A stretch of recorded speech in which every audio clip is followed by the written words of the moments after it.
Halo guys, bertemu lagi dengan Opsi Gadget. Saya Heru dan ini adalah Vivo V27e. Varian termurahnya dari Vivo V series ya. Sekarang itu terpautnya sekitar 1 jutaan, tapi kira apakah worth it? Vivo V27e ini membawa layar AMOLED display, terus juga yang pasti sudah support fingerprint di dalam layar. Refresh rate mencapai 120 Hz, untuk slide-slide menu atau mungkin sosial media juga udah halus banget. Buat nonton drama Korea juga mantap dengan resolusi 1080 x 2400 pixel Full HD+. Gambar yang dihasilkan dari handphone ini juga sangat jernih banget, warnanya natural, saturasinya juga cukup, tidak terlalu over. Overall untuk di bagian depan saya suka. Yang pertama, kalian bisa milih dengan varian RAM 8GB, internal 256GB. Terus juga ada RAM 12GB dengan internal storage 256GB. Masing-masing harganya di RAM 8 kalian disuruh bayar 4.299 atau 4.300 kembali. Untuk varian RAM 12GB harganya dibanderol dengan harga Rp4.899.000. Enggak sampai 5 juta kalian dapat RAM 12GB. Dan itu semua kalian bisa menambahkan RAM sendiri secara virtual dari software sebesar 8GB. 12, misal kalian ngambil RAM 12 tambah 8 bisa pakai RAM 20GB. Untuk warna dari HP ini juga sangat lengkap banget. Kalian bisa milih sendiri untuk warnanya. Mungkin untuk kaum hawa suka warna yang cerah, mencolok, terus juga warnanya itu berkilauan gitu. Kalian bisa milih varian warna lively green. Atau mungkin yang agak kalem sedikit, kalian bisa milih untuk warna lavender purple. Dan untuk kaum yang selalu salah seperti saya ya, laki-laki suka yang warna elegan, tapi juga tetap kelihatan mewah, kalem, kalian bisa milih untuk warna glory black. Dari sektor mesin, kalian nggak usah khawatir lagi. Handphone ini membawa MediaTek seri terbaru, yaitu Helio G99 dengan fabrikasi 6 nanometer. Skor Antutu yang didapat dari HP ini mencapai 367 ribuan. Untuk bermain Mobile Legends, saya setting grafis high dengan rata kanan mendapatkan 60 frame per detik. Cukup mudah lah untuk Helio G99 ini. Selanjutnya, untuk saya bermain game Subway Surf, itu saya setting di refresh rate 120 Hz mentok hanya sampai 60 fps, tidak bisa lebih. PUBG Mobile saya setting di maksimum HD high atau smooth ultra. Dalam setting ini, Vivo V27e mendapat 40 frame rate per second yang lancar saat saya mainkan di 3 pertandingan sekaligus. Dan untuk suhunya ini juga tidak terlalu panas saat saya main game ini dengan layar terpanas mencapai 39 derajat untuk bagian depan dan bodi belakang mencapai 40 derajat Celcius.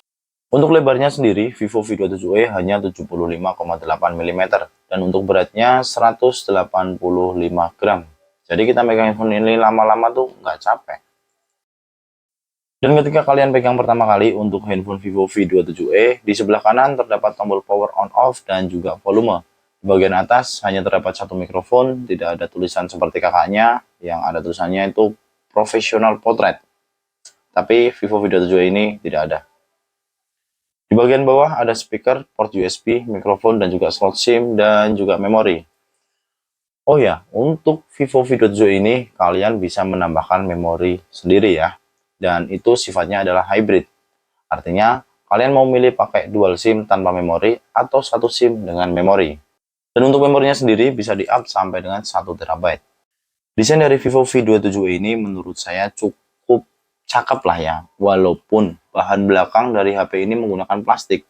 Namun ketika kita pegang tidak meninggalkan sidik jari. Itu yang paling utama karena kesannya sangat premium banget. Masih di bagian belakang dari sektor fotografi, Vivo V27e membawa 3 kamera yang didesain vertikal ke bawah dan dikasih rumah kamera yang lumayan lebar. Di samping kamera tadi terdapat satu LED flash yang unik menurut saya ya. Vivo menyebutnya itu adalah Aura Light Portrait. Jadi flashnya tuh seperti ring light gitu. Kamera utama dari Vivo V27e beresolusi 64 megapiksel dengan aperture 1.8 dan juga dilengkapi dengan sudut lebar atau ultrawide. Dan juga ada PDAF dan OIS ya. Yang kedua ada kamera 2 megapiksel dengan aperture 2.4 sebagai kamera makro. Dan juga ada kamera 2 megapiksel dengan aperture 2.4 sebagai kamera bokeh. Dan ini beberapa foto yang saya ambil menggunakan handphone Vivo V27e ini.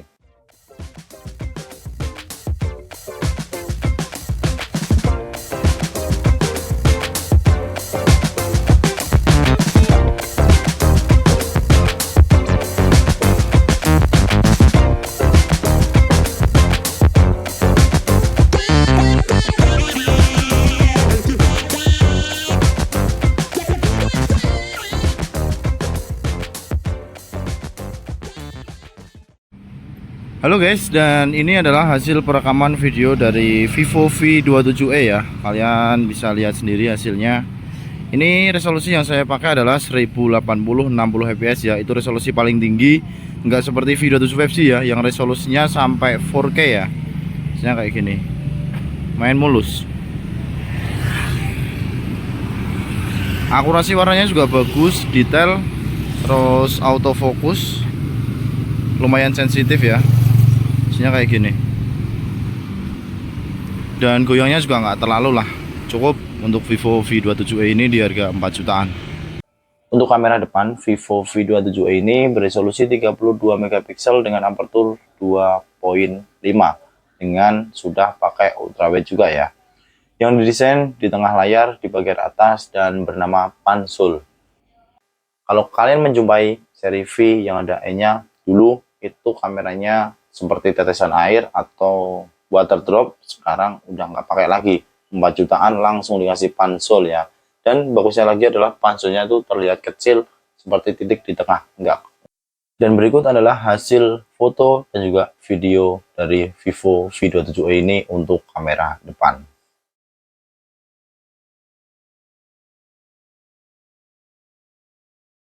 Untuk video depan Vivo V27e ini seperti ini ya.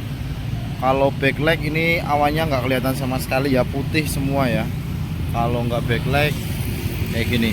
Ini resolusi yang saya pakai 1080 60 fps ya. Autofocus, kalau untuk autofocusnya sih nggak usah diraguin lagi, keren. Terus juga resolusinya sama kayak kamera belakangnya ya, cukup. Hanya saja untuk di bagian area gelap kayak gini, itu warnanya gelap banget ya. Kalian bisa lihat. Untuk ketahanan daya, Vivo V27e ini nggak usah diraguin lagi ya. Walaupun baterainya berkapasitas 4600 di bawah kompetitornya yang lain ya. Rata-rata kompetitornya tuh pakainya 5000, tapi kalian nggak usah khawatir karena baterainya sangat awet banget. Vivo ngeklaim bahwa ketika ngecas 1-50% itu hanya membutuhkan waktu kurang lebih sekitar 19 menit. Bener aja, karena Vivo membawa pengecasan super cepat 66 watt flash charge. Fitur yang dibawa HP ini juga lumayan lengkap. Salah satunya adalah ada NFC ready yang udah dikasih pelindungan yang namanya EC ya. Jadi sangat aman banget. Ketika kalian tap-tap menggunakan kartu e-tol atau transaksi e-money, itu tinggal di bagian belakang dari HP ini aja.